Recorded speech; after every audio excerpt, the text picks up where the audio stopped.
Peace, peace. This your host, Selah Shalom, and this is the Cosmon Teachings in the words of Jehovah and his angel ambassadors from the Cosmon Bible, Owaspi.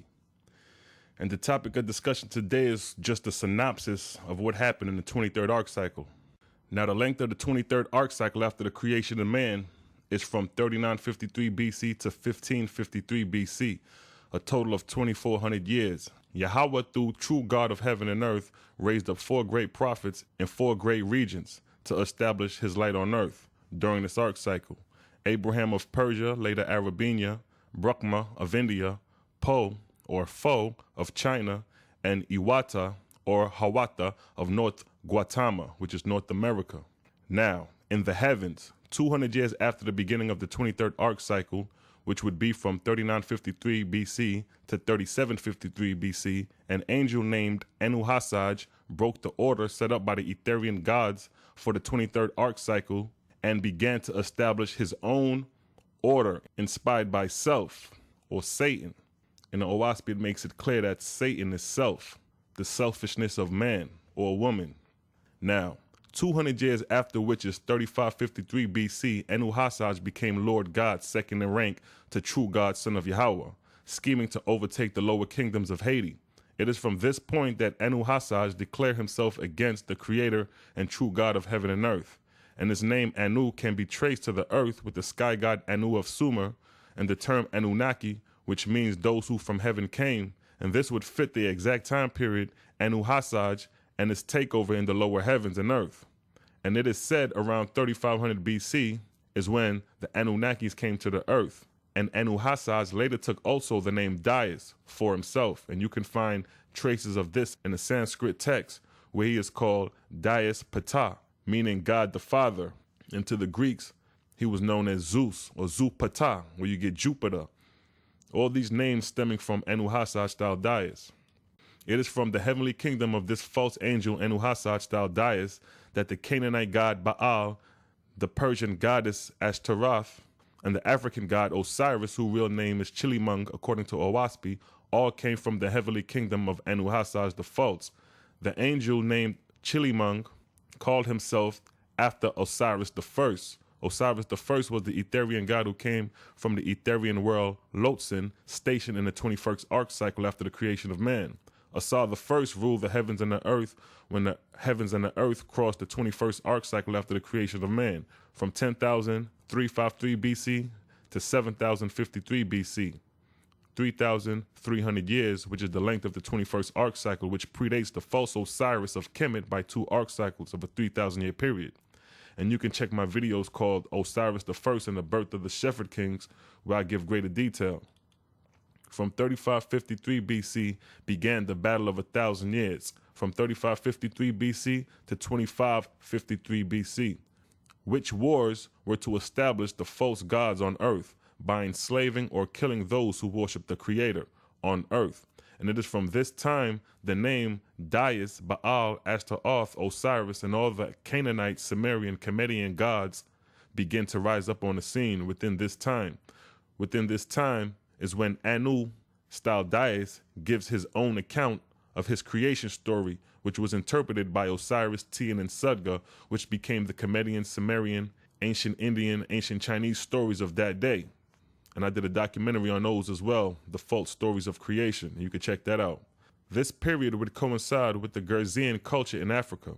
And in the Urarka period in Sumer, or Mesopotamia, 3953 BC, you had civilization going on as well. You had 2 major religion centers, Kulaba, where there was a temple of Anu, the god of the sky, and Enna, where the goddess Enna, later known as Ashtaroth, was worshipped.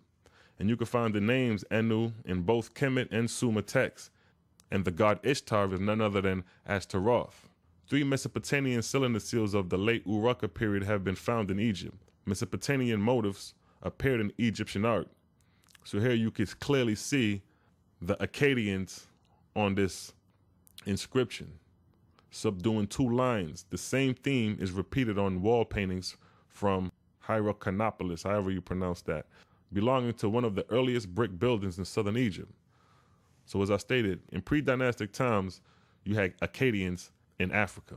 The influence of Urarka even reached as far west as Egypt in the Nakata II or Gerzean period, running alongside with the late Urukka, the Jim-Dentonist Ra period, by 3300 to 2900 BC. Cylinder seals also appear first in Egypt at this time. Some were imported from the east, Canaan, Mesopotamia, but others had been made locally and used Mesopotamian motifs. So here is showing you how Akkadian cylinder seals reached into Lower Kemet, or into Egypt, in the Gerzean period of Egypt, before the dynastics of the pharaohs. And when they found the Narmer palette, which dates around 3000 BC, it shows Narmer warring against a people occupying Lower Egypt. This proves that foreign rulers, Heka according to the Kemites, was occupying Lower Egypt during and before the time of Narmer. Between 3000 BC and 2600 BC, during these wars to establish these false gods, there was an angel servant to Osiris called Egypt, who inspired the people living in Akkadia and the Mesopotamian regions, including Canaan. This was the extension of the Akkadian Empire at that time to migrate into Lower Egypt along the Giza Plateau because of the famine that occurred in the regions of Canaan and the Mesopotamian region at the time.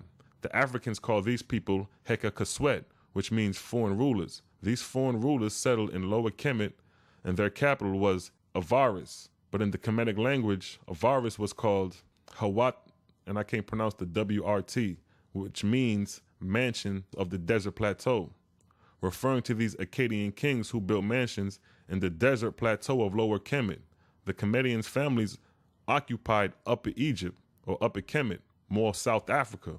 It was from the south that the Kemites came to war against the Akkadians who reached into Lower Kemet. The Greeks later called these people Hyksos, meaning shepherd kings, and the Akkadians are known for the title shepherd kings if you look at the Sumerian king list.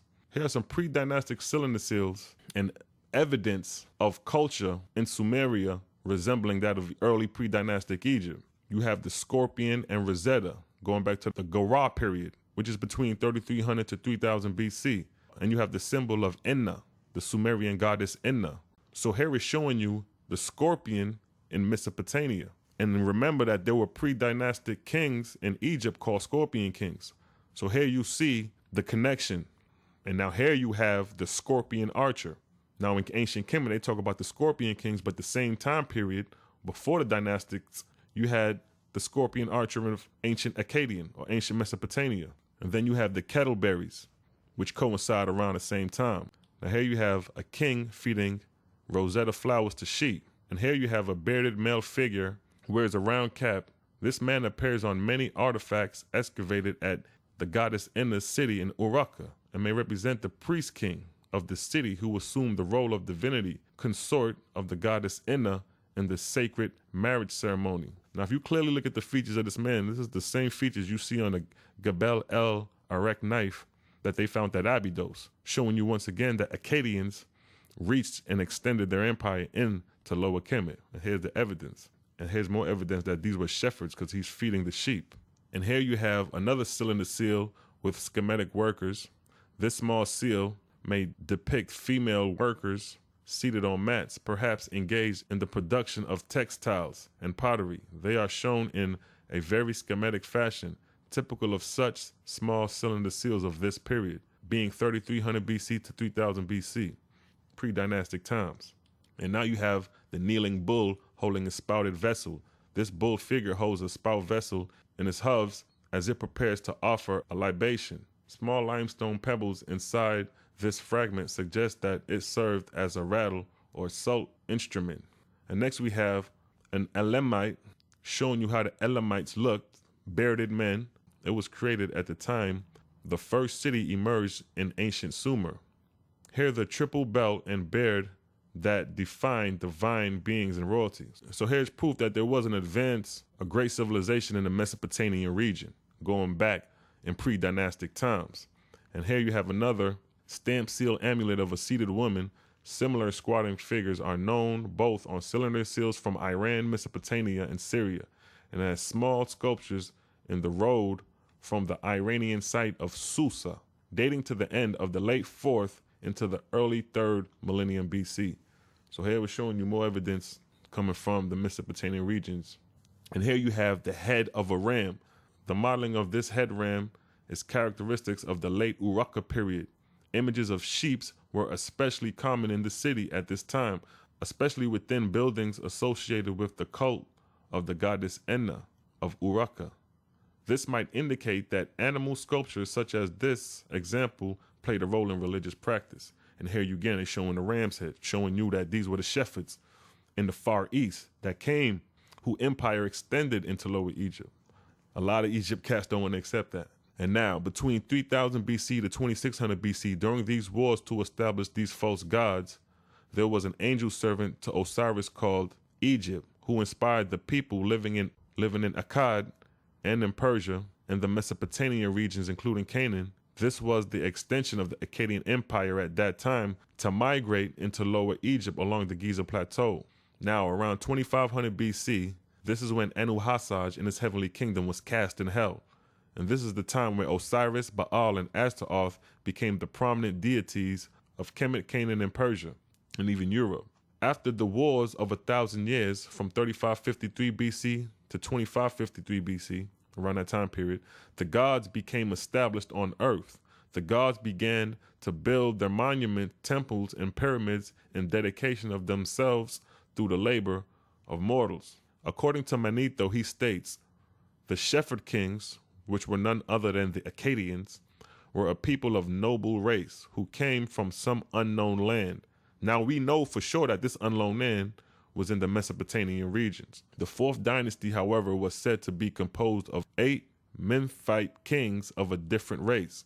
Manetho also says that Khufu was arrogant towards the gods, closed the temples, and wrote the sacred books. Herodias elaborated by explaining that Khufu, on ascending the throne, plunged into all manner of wickedness. He closed the temples and forbade all Egyptians to offer sacrifice, compelling them instead to labor one and all in his service in building the great pyramid of Khufu. Now, this behavior of Khufu, according to Manetho and Herodotus, would support the behavior of Thutmose, the pyramid builder. In the first video I have called Thutmose, the pyramid builder, 7 minutes and 20 seconds in the video, it gives a similar behavior of Thutmose playing the tyrant, where he drives out the shepherd kings and lay down strict Osirian laws inspired by Osiris during his reign. So that coincided with kind of what Manetho and Herodias was saying. He also suggested that the animosity toward the 15th and 16th dynasty Akkadians may have been caused by the experience of the 4th dynasty Akkadians. So it seems like Manetho and Herodias had somewhat of an understanding of these Akkadians being in Lower Kemet in pre-dynastic times. Some people ask, where did the Hebrews, Israelites, live before they came to Kemet? According to historical evidence, the city would have been the regions of Canaan according to the Ebla tablets, which was a city located in Syria dating back to the 3rd millennium BC. The name Ebla, which means white rock and refers to the limestone outcrop on which the city was built. Ebla had as many as 200,000 inhabitants. The tablets contain the earliest known reference to Jerusalem, or Yarushalayim. They also name the 5 biblical cities of the plain, which is Sodom, Gomorrah, Admah, Zeboam, and Bela, just as they are named in Genesis. The Ebla tablets are accounts of the state revenues, but they also include royal letters, Sumerian Ebla dictionaries, school texts, diplomatic documents like treaties between Ebla and other towns of the region. Most of the Ebla palace tablets are about economic matters. The name of several kings, among whom were Igrish Halam, Arkab Damu, Ar-Innam, Abraham, and Ibba-Sepish. Abram broke with tradition and introduced an absolute monarchy. He was followed by his son Ibba-Sepish. Ebla's most powerful king listed was Abraham, who some tried to tie to Eber in the Bible, concluded, treated with Ashar, which offered the Assyrian king Tudia the use of trading posts officially controlled by Ebla. So before these regions were subdued, these regions were civilized with government structure. So when these African scholars try to say these were nomadic illiterate people, here is the evidence to prove otherwise. And by the time these people came into Kemet, their towns were destroyed by Sargon and Pepi, the African. I'm going to get into that. Now here are names that were found on the Ebla tablets, going back before 2300 BC. Adamu, which is Adam, Hawa, Eve, Abrahma, which is Abraham, Ishmael, Israel, Esau, Michael, Saul, David. If Abraham did not exist, there would be no reference to names such as Israel, Esau, and Ishmael. In this same city, Ebla, is where God told Abraham to get Isaac's wife, and the relatives of Abraham lived in these regions.